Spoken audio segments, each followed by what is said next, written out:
at the Bluegrass Trust for Historic Preservation to be joined by these two rock stars of history, Capanna Terry and Raynette Jones. Capanna, which rhymes with banana, you will see in all of her emails, holds a BA in Fine Art and MLIS from the University of Kentucky. She is the oral history archivist for the Louis B. Nunn Center for Oral History and curator of newspapers for Kentucky Digital Newspapers Program, Special Collection Research Center at the University of Kentucky Libraries.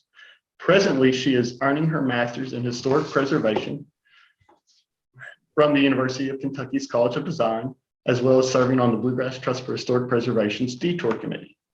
From 2007 to 2013, she managed the National Endowment for the Humanities funded National Digital Newspaper Program for Kentucky for the Library of Congress, chronicling America, and created Metamorphosis, film to digital lecture series for global newspaper and microfilm digitalization training. Since 2013, she has managed the Nunn Center's catalog and content management system, spoke while maintaining the center's digital preservation, project management, accession reference, recording studio production, AV reformatting, and liaison duties. She is also a musician, artist, and photographer. She is the official photographer for Bluegrass Trust Detours, preservationist, and overseer of two spunky parents. Raynette Jones is a two-time graduate of the University of Kentucky, go Wildcat. She has a bachelor's in journalism and a master's in library science. She is the author of Library Services to African Americans in Kentucky and has a number of other publications. She is the co-creator and manager of notable Kentucky African American Database, also known as NKAA. She has received a number of awards, including the 2021 Clay Lancaster Heritage Education Award from the Bluegrass Trust for Historic Preservation. And starting June of 2020, she has been working with Kopana Terry to promote the Kentucky Digital Newspaper Program, which we will discuss tonight. Every week or two, newspapers, articles from archives are highlighted in the KDNP Facebook site. The site has over 500 followers. All of this falls within the day job of being outreach, reference, and research librarian at the University of Kentucky's Special Collections Center. And so with that, I will turn the lecture over to them. Thank you, ladies. Well, hello, everyone. And Raynette's going to run some slides for me. So I'm Capanna, does rhyme with banana. So while she's working on the slides, I'm not seeing them. Are they up? Well, I'll just give you a little bit of background while they're working on that.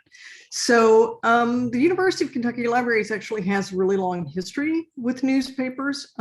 It started way back in the 1940s when Thomas D. Clark was in the midst of creating the state archives. He teamed up with their library director, whose name escapes me right now. Oh, here we come. There we go. So Thomas D. Clark and our library director had a portable microfilm camera that fit in a suitcase. And they went across the state to public publishers who would allow them in to photograph some of their newspaper issues. And you can imagine, the film wasn't that great, but, sometimes something is better than nothing at all. And that's what we got. Pretty soon, the School of Journalism at UK put together a microfilm operation. And we began to microfilm the newspapers on campus. Sometime after that, probably in the 60s, I think, the microfilm operation transitioned over to UK libraries. And we had that operation until 2012. It's a pretty long history. And in the 1980s, a program called the United States Newspaper Program came along, and we were part of that program.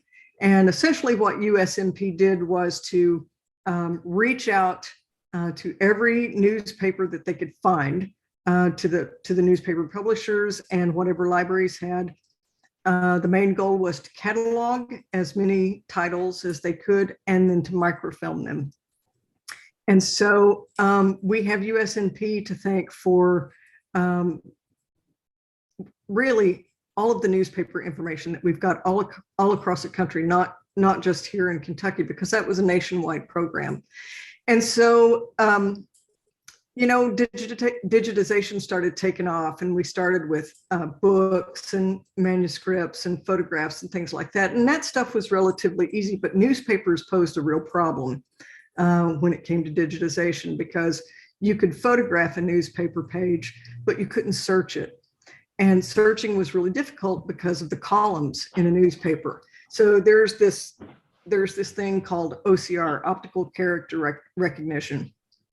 And that enables you to scan a page of text and have a computer be able to read that page of text.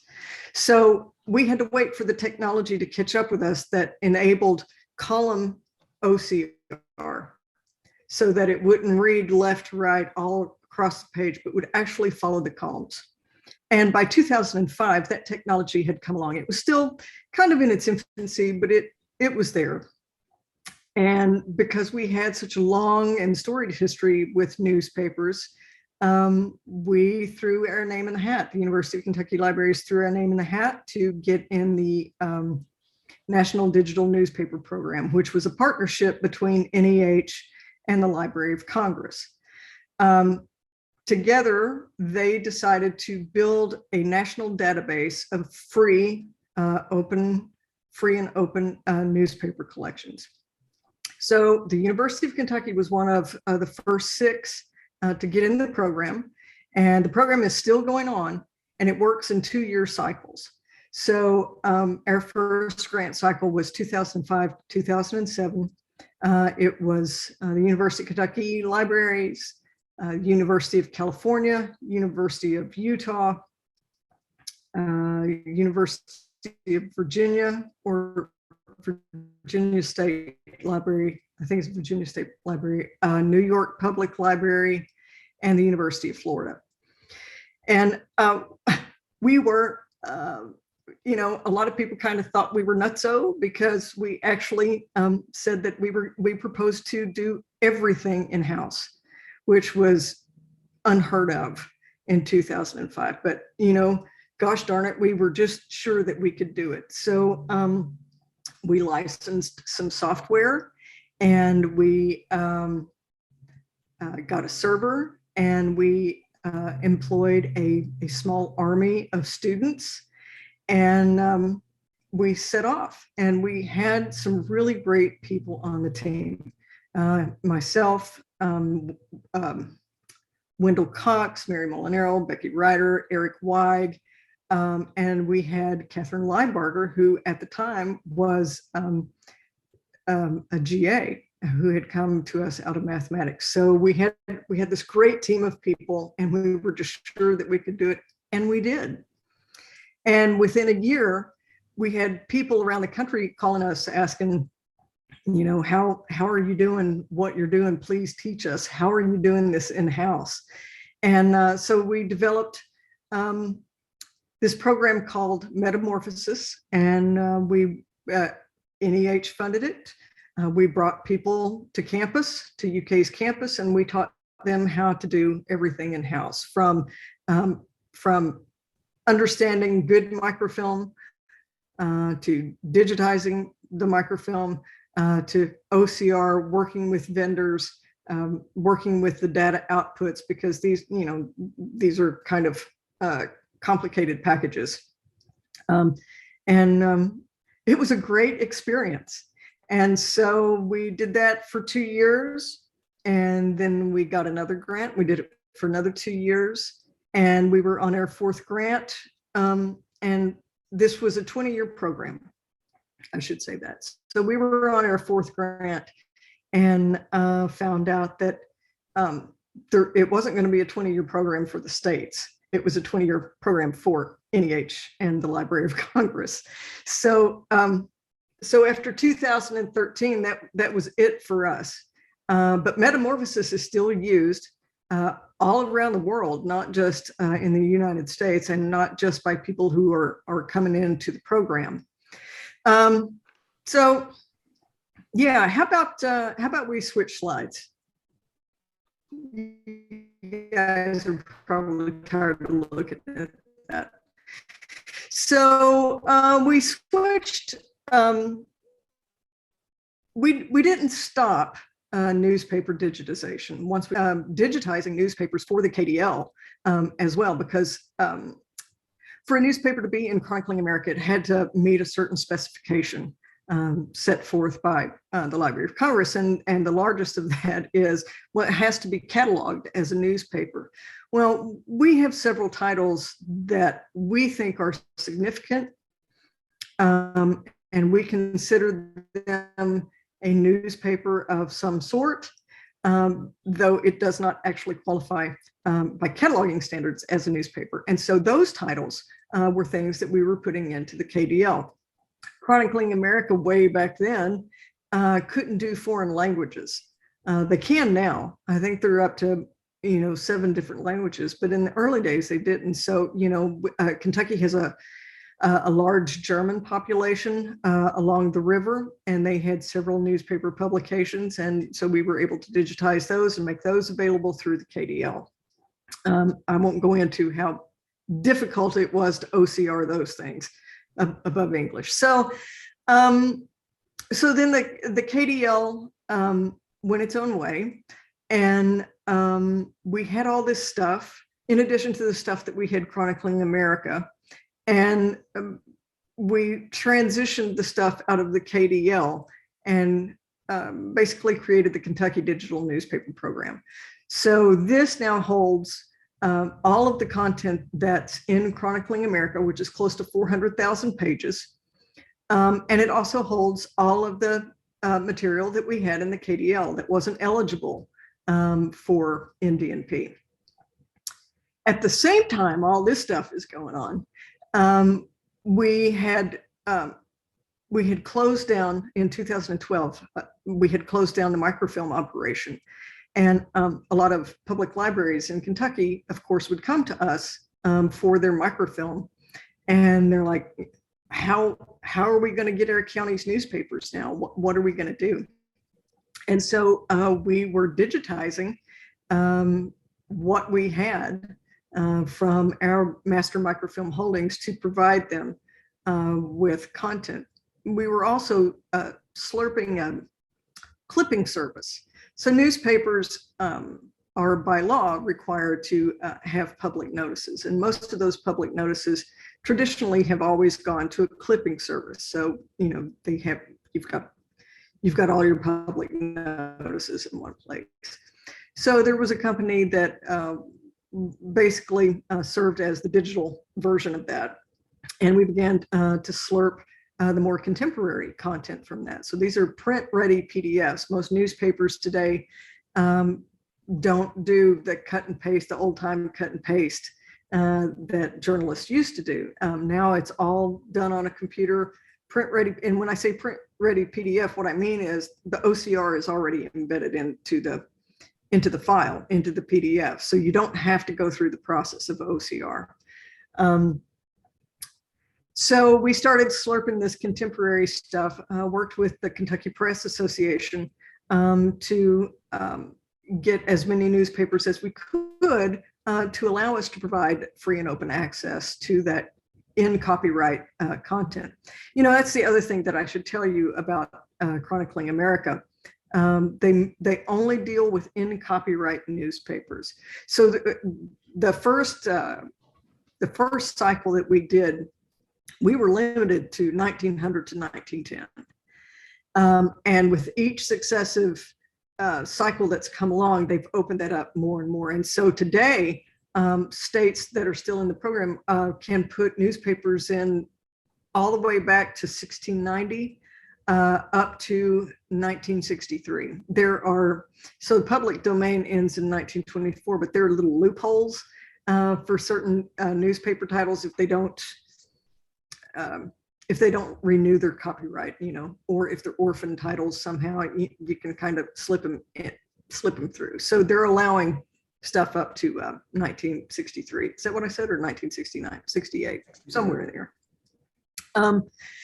But for us, we didn't have the staff to do all the copyright searching that we needed to do to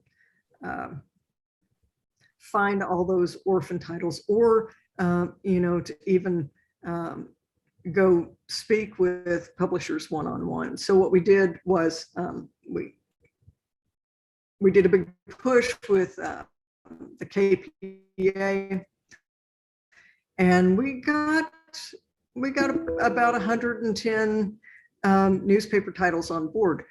Now, over time, Kentucky always had a really, really robust newspaper community. So, we were the Western frontier. Daniel Boone and the guys cut through the Wilderness Road in 1775. And it wasn't long before we started seeing newspapers, all along the river and up through here in central Kentucky. And that just continued to grow. And so by the time the Civil War came along, we had probably 400 titles across the state of Kentucky. The Civil War, as with most other things, was devastating to newspapers. And so you'll see a real steep decline in publications after the war. But, by the 1880s, they're starting to build back up. By the turn of the 20th century, the newspapers were booming again. And this continued to be the trend until the internet came along. And that changed everything. And surprisingly, there are still quite a few newspapers, and this isn't just true for Kentucky, but all across the country. Small rural newspapers are actually faring pretty well because people really want that local content. It's the larger conglomerate newspapers that may be suffering a bit more, but some of the more rural newspapers are doing really well.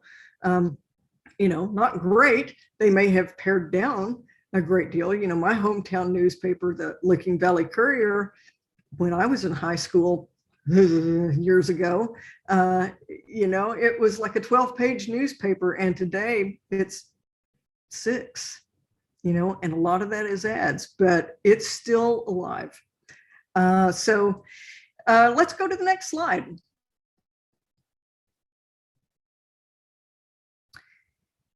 Yeah, so I just told you everything that's on this slide. So let's just go on to the next slide, shall we? I do want to encourage you, though, to go to Google Chronicling America. Go to Chronicling America. They have a lot of different visualizations of stuff. And Reinette will talk to you a lot more about how awesome the content spread is for Chronicling America, as where with the Kentucky Digital Newspaper Program, we deal specifically with Kentucky titles, or we have one title that was published by Henry Clay that was actually published in New York City, but we've included it in the KDNP because it's Henry Clay. So, but we are so excited that our brilliant programmer, Eric Weig, has been working with our, words escape me. He's been working with our dude, Jason. Yeah, he's been working with our dude, Jason, who runs at the UK Libraries catalog. And they have put together a great site for the KDNP. We still have the standalone site. If you go to, and you saw this URL earlier on KentuckyNewspapers.org, that will get you to the site as it is right now. That site will continue to exist. But what you're looking at right now is the way it's going to look in the library's catalog. So it's now been integrated with all of our other library materials, which is pretty awesome. It's also been integrated with our microfilm, our newspaper microfilm holdings. So you as a researcher will be able to see in one fell swoop whether or not the title that you're looking for has been digitized, has some digitized content, or is available only on microfilm. And that's a huge plus for researchers, because prior to this, those two databases were separate. And if you're a researcher like Reinette and you depend on newspapers, you don't really care what format it's in. You need the content and you need to know where it's at. So now we're able to tell you where it's at. And, we're continuing to add titles to this. All that backlog of microfilm that was being scanned when the microfilm operation shut down, and our technician was continuing to scan for the public libraries. We have a backlog of that stuff that is being funneled through and being put into the new database. And so this site is going live. We heard today it's going to go live on the 1st of February. And so we're really excited. And you can see here, you can search by title. You can, the map is interactive, so you can hover over your county and find out what we've got in the county. We also have some genre, some genres down. Yes, thank you. Down there below where, and you hover over those, or click on any one of those words. Non-Kentucky, that's the Henry Clay deal. The emancipationist, abolitionist newspapers. It's going to take you to a canned search for all of those titles. And that's about it, I think. And Raynette, take it away. Okay, thank you very much, Kopana. Okay, so everything that Kopana said, I would love for everyone to jot that down, because the newspapers have so much information. Now, I tend to go overboard, and I'm going to try to stay on track. So I made myself some notes, which sometimes doesn't mean anything, but I would do my best to stick with them. Okay, so what is the Notable Kentucky African Americans database, and what does it have to do with the Kentucky newspapers? Well, the database is a reference tool with entries about African Americans in and from Kentucky. And the entries cover people, places, and events, and there are titles of resources that support the entries. Who's using NKAA? Everybody. And I'll tell you more about the statistics in just a minute. But it's a starting point for researchers conducting research, meaning students, faculty, genealogists, and community researchers. And just like KDNP, it's free. NKAA is free to anyone who has internet access. The Notable Kentucky African Americans database, which I'm going to refer to as NKAA just because it's a mouthful, and I said I was going to keep under my time, it was developed in 2003 by a co-worker, Rob Aiken, and myself. And Rob is now an emeritus librarian, but he retired last year, but he still continues to work on the database. He's adding new entries, he's asking the right questions. Rob is such a good editor, and I'll write something and it goes live. And Rob will come back and say, wait a minute, Reinette, are you sure? Are you sure that's what you meant? And sometimes I have to go back and say, oh no, that's not what I meant. The database is updated just about every day. If Rob's not working in it, I'm working in it, and some days we're both working in it. So in 2009, NKAA received a national award from the Russell Gail Gage Learning Award for Excellence. Whew, that's just part of the American Library Association. So NKAA has continued to grow. It's grown at a very fast pace. In 2003, it was a web page, and today it's an interactive database. And I have to give a shout out to Eric Wake, who is the same person that Capanna mentioned. He keeps it running. He makes it better. This is a homegrown in-house resource. So we didn't go out and purchase this. It's the only one of its kind in the entire United States, which says a lot about the UK libraries. There are a lot of opportunities that you don't, I'm just going to say it, you don't always get at other universities. Okay, and you can challenge me on that if you want to. Okay, so it continues to be updated, enhanced, and it is managed in-house. And our efforts have really paid off big time. I just want to give you some data about how many people are coming to look for information about Kentucky, about African Americans in Kentucky. And Capanna also, I'm sure, has statistics, and even though she didn't mention them, and their statistics are even much higher than the ones for the NKAA database. So in 2019, we had about 300,000 hits every year. In 2020, it was about 460,000 hits. For 2021, it was more than 475,000 hits. So NKAA has just continued to grow, excuse me. And let me say, this wasn't something that we knew was going to happen. It was kind of a trial and error. And actually, we didn't ask permission. We just went ahead and did it, Rob and I. And yeah, and it turned out to be a success. And I'm not suggesting that anyone else do what we did, but it has turned out to be a really great resource. And so one of the main types of resources that I rely on to update information in NKAA are the newspapers, Kentucky newspapers, Chronicling America, and I won't mention some of the others because they're a subscription, but we try to use the free databases as much as possible because we know that everyone does not have the money for subscription to a database. And if you do, well, you know what those are. If you don't, you can email me and I'll put my email address at the end. Okay, I lost my place, which I tend to do, so I'll just keep right on talking. So some very interesting things have happened with the newspapers over time. Kentucky has not had a lot of African-American newspapers. So the first one is thought to be in 1867. That was by Mr. Philip H. Murray and J.P. Sampson, and they were in Louisville. So it was, the title of the newspaper was The Colored Kentuckian. And Murray eventually left Kentucky and he went out west, and I can't remember the state right now, and I don't want to make it up.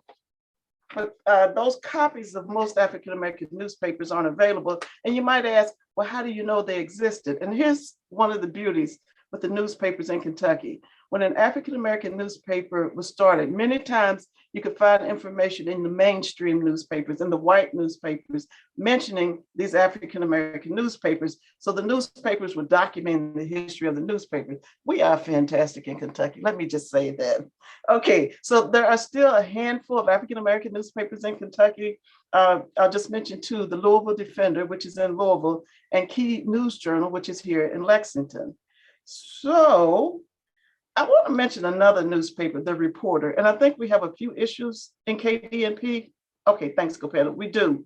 So The Reporter was started in Mount Sterling by the McGowan brothers. And when this newspaper started, the Mount Sterling Advocate newspaper welcomed them into the business. So again, newspapers documenting the history of newspapers. Now, news about African Americans has been published in local newspapers since forever, whatever that first newspaper was that Kopana mentioned in 1700s. Many times it was negative news, you know, bootlegging, theft, Negro jokes, rape, murder, lynching, all types of stories. Oh, I want to mention that I need to move.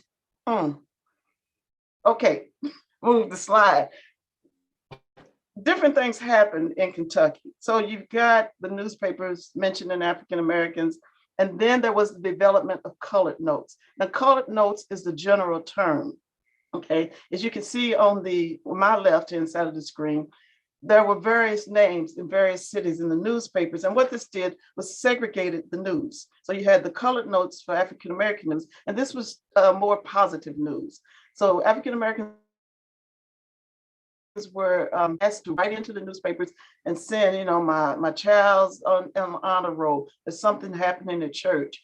So you had two things going in the newspapers. You had the more negative information, and then the colored notes came along, and you get the more positive, what's going on in the community. Colored notes were not always appreciated, and I'll talk more about how that happened in Lexington and who got involved. But you've got the colored notes, you've got these categories, and these are only a few of them. There were many others with different types of names. Okay, so moving forward into the early 1900s, what started happening with the colored notes was that the newspapers started to hire African Americans to be reporters and journalists to not only receive the information, but to go out into the community and report news. Again, the colored notes were not on the front page. They were usually, or whatever the page the wanted ads were, they went further back in the newspaper.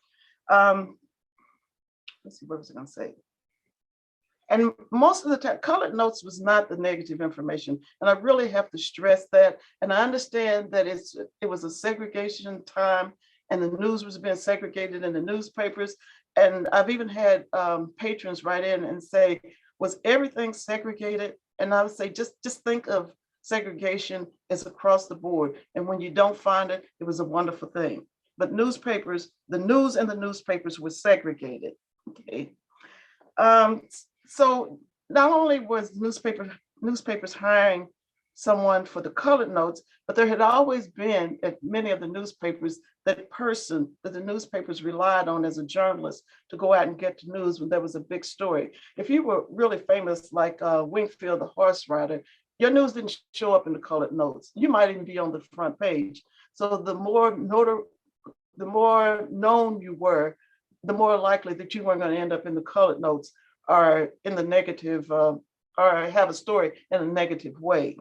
And I just noticed I got a reflection on my glasses, and I apologize for that, but I'm going to keep on going. Okay, so Mrs. Morbely, this is the woman that you see here in this picture. She was the last person to do the colored notes for the Lexington Leader. And I said there was a story, and there was, because the first person that was hired to do colored notes was Lucy Cochran, and she managed the colored department for the Lexington Herald from 1925 to 1929. And here was the deal. If you worked for the newspaper and you did the colored notes, you worked from home. You didn't work at the newspaper building, okay? So there was even more segregation going on at this time. Mrs. Cochran worked for her home. She was the first, Mrs. Morbely was the last. So around 1950s, there were complaints that the news in the newspapers did not need to be segregated. The Lexington Herald and the Lexington Leader didn't want to hear that. And those were just the times. CORE, Congress of Racial Equality, took up the fight in the 1960s.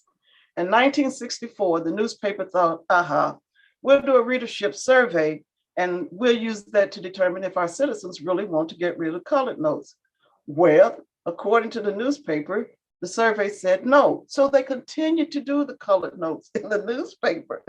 And it was not until about 1969 that the Lexington newspaper stopped doing colored notes.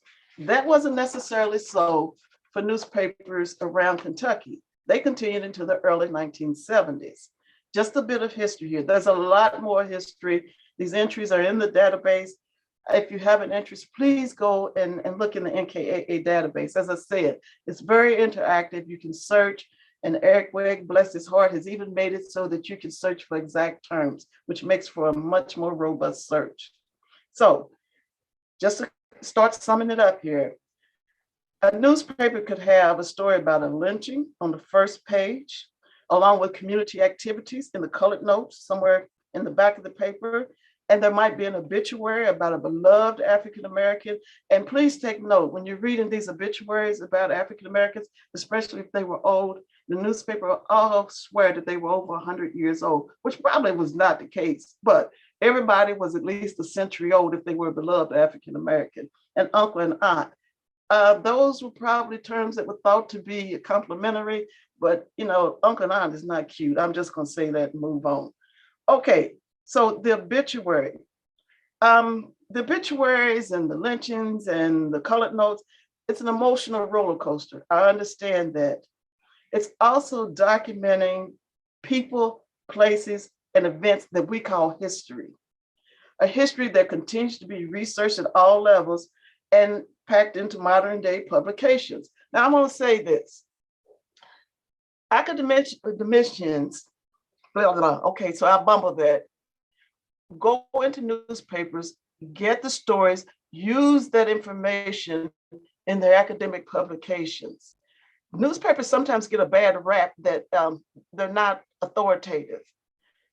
How can a newspaper not be authoritative if that same piece of information is now being published in an academic publication? The newspaper didn't change, okay? Having that story in an academic publication does not demote the newspaper. The story is still there, and it's just as solid, and the story is just as good because we all write from different angles and perspectives.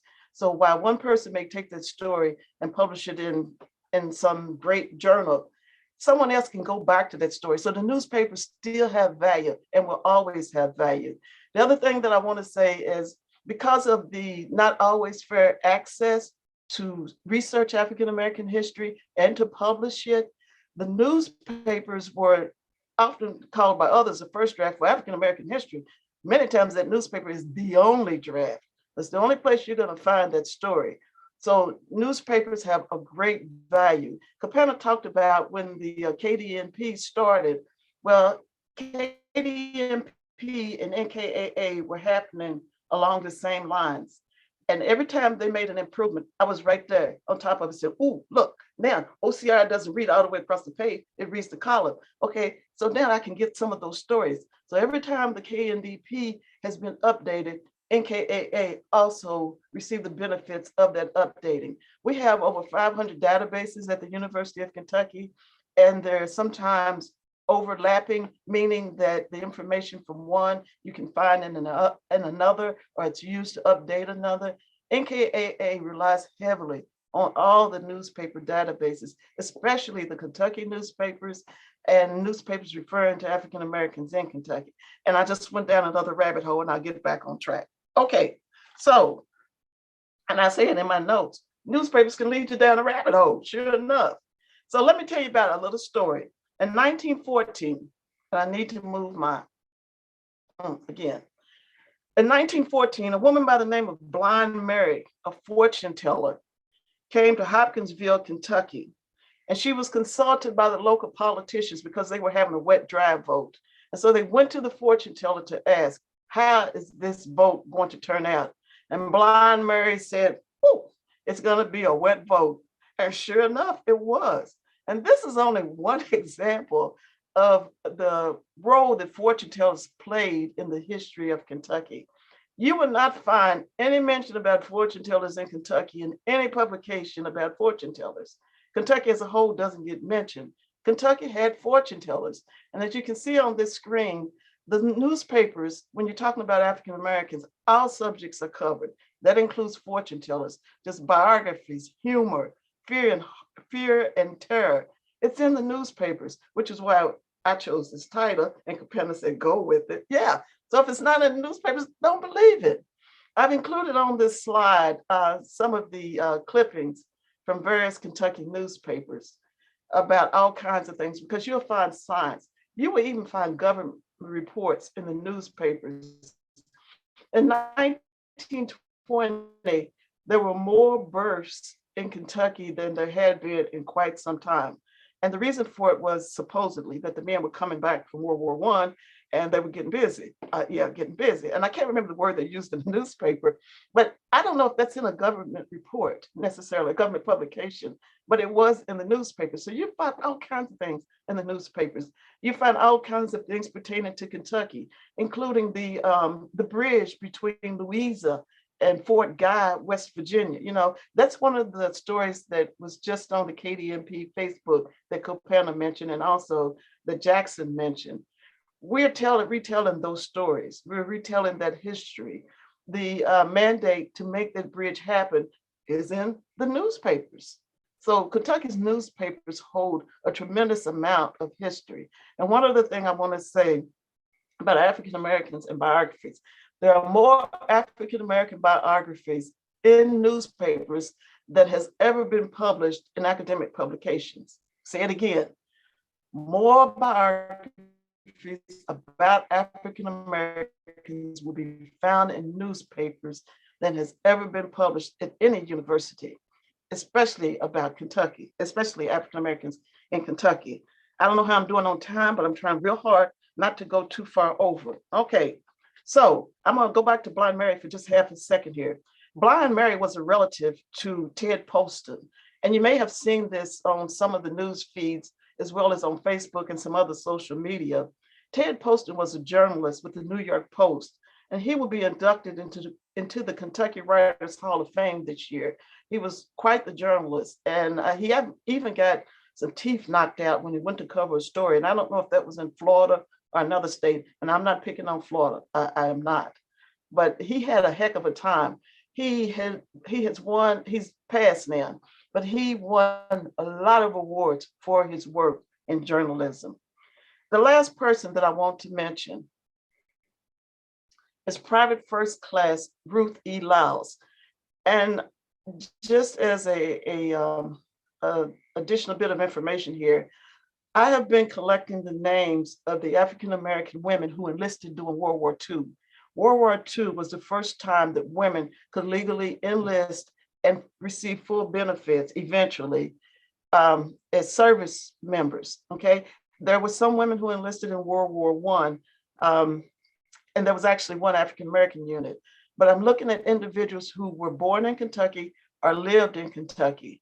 And when I first started this, I asked the question, well, how many African-American women from Kentucky served in World War II? And no one could tell me because I don't think there's ever been any real research. Right now, there are about 155 names. One of the names that I came across was Private First Class Ruth E. Lyles, who was the first African-American enlisted woman to die in Kentucky during World War II. She was hit by a truck. Now, the significance of me telling you this story is that only one newspaper picked the story up, the Evansville Courier, which I found to be extremely odd. And I thought, interesting.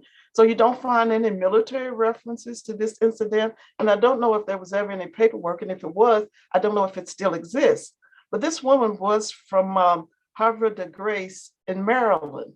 She got hit by this truck. They very quickly, she got hit, she died from her injuries.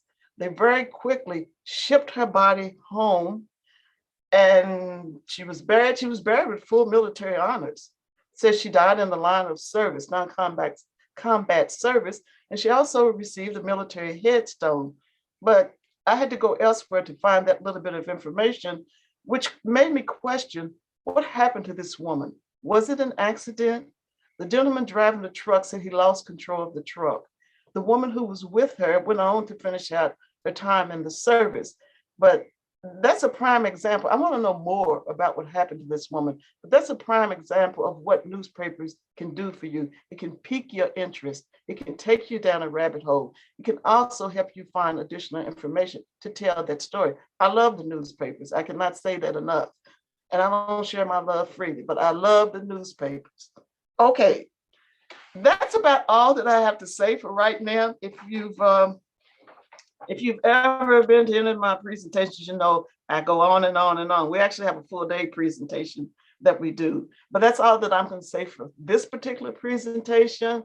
Thank you, Jackson. Thank you, Jonathan. I think we're open for questions, comments, thoughts, ideas at this time. And I'll stop sharing my screen at this time. Thank you. That was just such a wonderful presentation. A lot of fun, so joyful, very informative. If anybody has any questions, please feel free to type them into the question and answer tab that we have. Raise your hand to let me know that you have a question to ask. And while we're waiting on them to send us their questions, because I know you're going to send us your questions, because I know we didn't tell you everything. You know, one of the things that Reinette had talked about was the significance of finding that one article in the Evansville newspaper. And that goes back to how awesome databases like Chronicling America are, because oftentimes, you know, Kentucky is bordered by 7 other states. And so counties that are close to those 7 other states, a lot of our news ends up in those other state newspapers and not necessarily in Kentucky newspapers, just like she demonstrated. So, I mean, not to take anything away from KDNP, but just to say that Chronicling America can offer you an expanded look of the news that's come through Kentucky. Looks like we have a question that just came in from our friend Bob Wilcutt.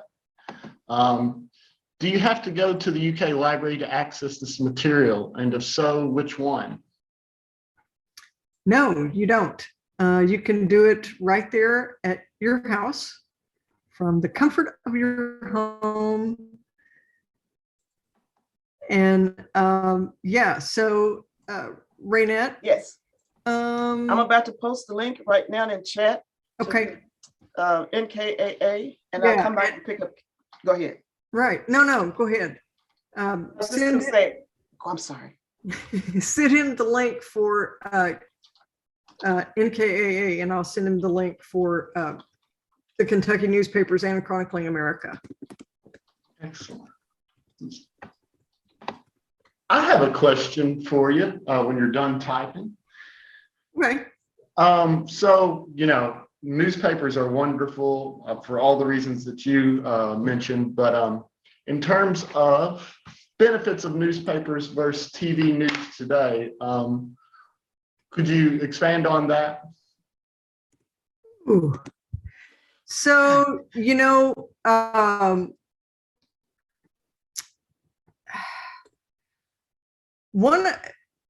you remember earlier in the conversation I was saying that in 2005 we were just trying to get our heads around how to create OCR from columns? Now people are trying to figure out how to help people discern real news from fake news, because as we've seen in the last several years, that is a real and growing problem. Completely legitimate news sources are getting buried by fake news sources. And so there's a lot of really mean, nasty people out there who want to do bad things. And a lot of people in newspapers now, and newspaper digitization, are trying to figure out, how do we capture the real news?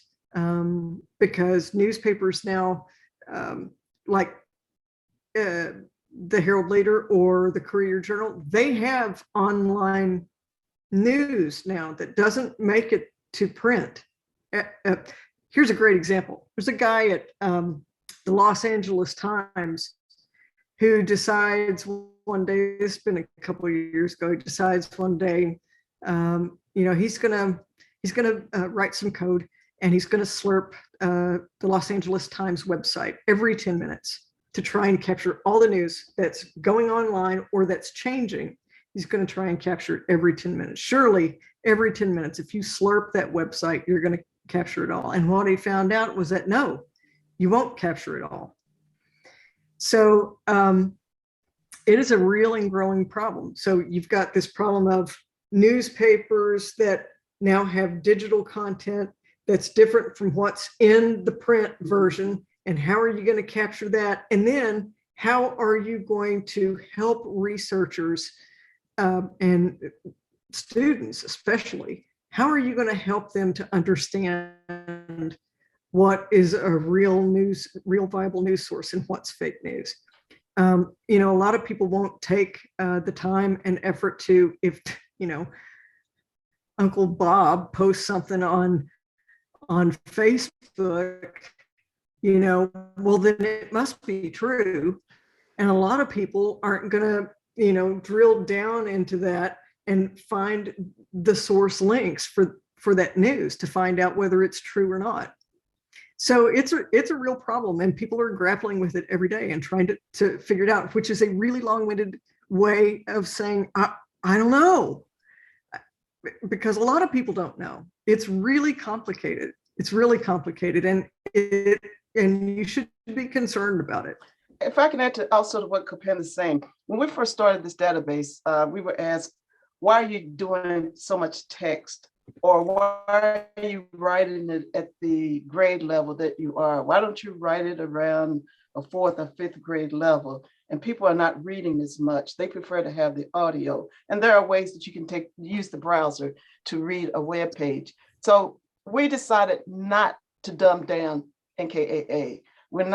I don't care what the average grade is said to be in Kentucky. We're not writing at the 4th or 5th grade level. Refuse to.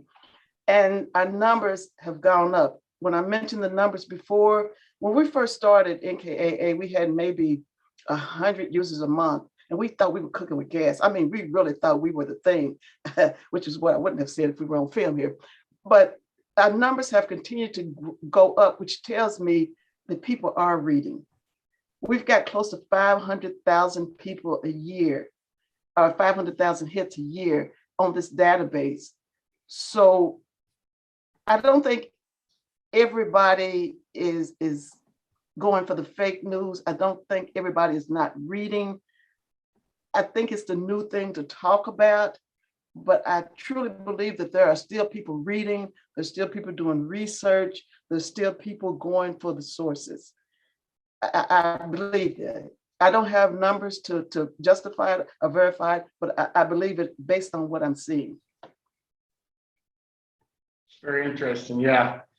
Writing at a level that's not, talking down to people when they're reading it, I think is really empowering. And I have a funny story about using the NKAA. I was cleaning out my office one day, and I don't know if most of you, I'm sure, have been to the Dr. Thomas at Morgan House, but most of you have probably not seen my office, which looks burglarized, but I promise you that's just the way it looks. So I'm always finding new things. And I found a picture of the Lexington Cougars, which was Lexington's first Major League Baseball team and the first integrated baseball team in the Southeast. And I learned all of that just by going to the NKA. So it's a wonderful resource. It's been a wonderful evening being able to learn this history from Reinette and Capanna. We would like to thank, go ahead, Reinette. I was just gonna say, there's one question I was gonna ask Kopana. Yeah. She might be. Ask me. It's the question in the chat. Oh, right. So Kevin, I am looking at that. And so one of the things that the Library of Congress is in the middle of doing is transitioning from the old Chronicling America site, which is what you're probably looking at, to a new one. And I will send that to you a bit later because it's still buried and hard to find because they haven't made the transition yet. And I do believe that you will be able to clip articles from that. You can clip with KDNP. And I believe the old Chronicling America, you used to at some point, but I see what you're talking about. That's what I've been doing. So I'll send you a different link and you can, yes, and you can get to the new Chronicling America and you should be able to clip. Okay, sorry, Jackson. Okay. Oh, love you too. That's okay. And yeah, we will be sharing those links on our social media too. And for anybody that maybe tuned in a little bit later for the lecture this evening, we have recorded it. So that'll be available on our website underneath the Hopemont lectures for you all to access as well. And Capanna and Reinette, if you'll have anything else, we're always ready to hear it. You all are wonderful, and we can't thank you enough for being part of our Hopemont lecture series and sharing this important history with us. Thank you so much for having us. Truly appreciate it. And you've got a person with a question at the bottom. I know we're getting ready to go. Oh, great. It's great to have more questions. Someone had the hand raised. That is from Okay. John Coleman, who says, thanks again to Raynette and Kopana and our attendees. What a great night and a great discussion. We are grateful for you. Ellen Marshall has a hand raised. Oh, sure enough. Huh. Ellen Marshall and Mary.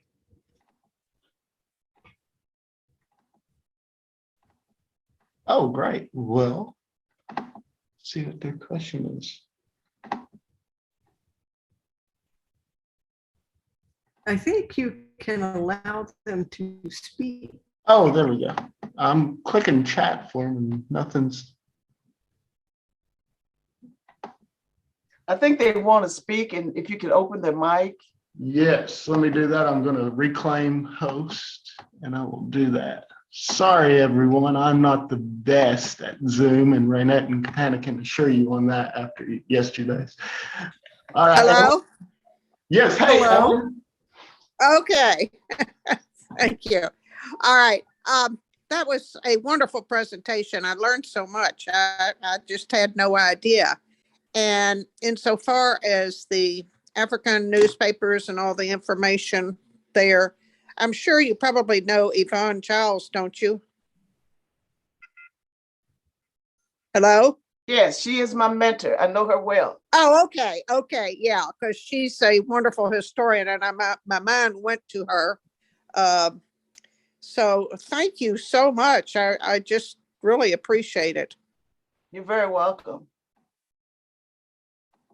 All right, Mary, I'm gonna put you on now.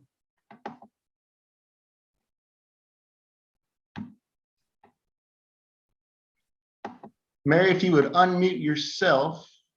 Here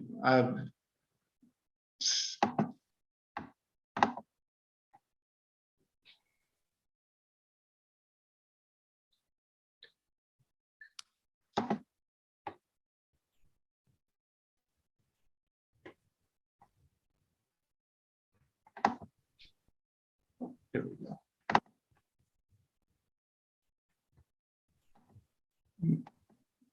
Mary, if you would click, I'm asking you to unmute, and you can unmute yourself to ask your question.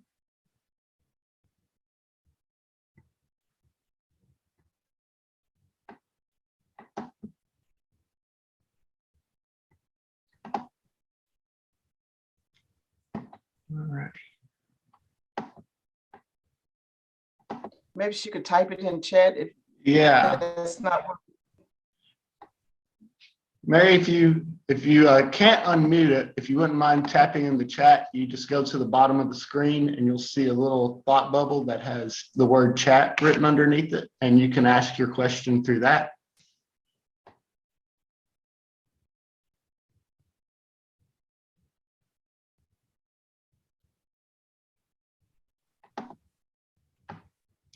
Well, where's the fortune teller when you need her? Yeah, it'd be nice to have blind Mary right She now. was here. If she was here, she could tell us what Mary's question is. I'll consult the newspapers and find one. Well, I'll tell you what, if anybody has any questions that we weren't able to get to, you can always call me at the office, 859-253-0362, or email me at josborne, that's the letter J, OSBORNE, at bluegrasstrust.org. And I will be happy to forward them on to Capanna and Reinette to answer them for you. Raynette, put your email into the chat. Gotcha, girl. Are you with us, Mary?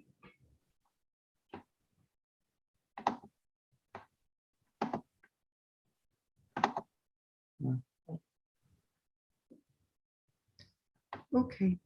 We'll answer your question, Mary. Jackson can send it to us, or you can. Yeah. We'll definitely answer your question. Well, everyone, that was a wonderful experience. Thank you all so much. And Thank you. to seeing everyone on February 16th for our next Hope lecture series. And All right. the thing Bye-bye. about it, you can't hear everybody clapping, but we're all clapping. Thanks, everyone. Bye-bye. Yeah. Bye.